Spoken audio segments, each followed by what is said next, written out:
महाप्रभुंकर बाहुड़ा यात्रा दिन अपेक्षारत अभिमानिनी महालक्ष्मी चाहाणी मंडप रे चाहिबार उपाख्यान विषय तो आप जानी प्रकृत में ये चाहाणी मंडपटी केउठी सिंहद्वार डाहाण पटे ना सिंहद्वार बाम पटे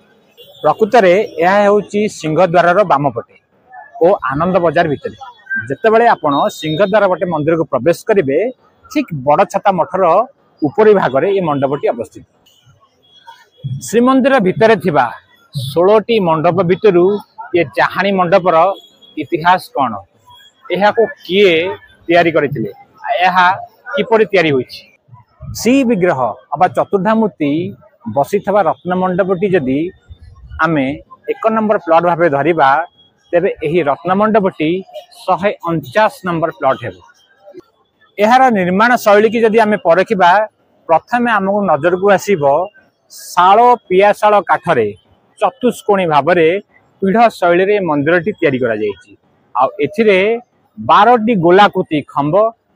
उपरे ये मंदिर टी पीढ़ आकार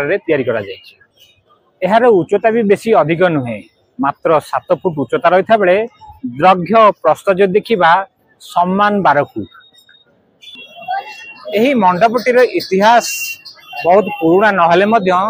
ठीक 300 वर्ष पूर्व अर्थात 1700 ख्रीष्टाब्द पूजा वेणु छोटाई नामक एक भक्त ये मंडपटी को तैयारी कर महाप्रभु रथ यात्रा रे लोक कथा हो पौराणिक कथा हो स्वामी स्त्री भितर अभिमान प्रेमर गाथा रे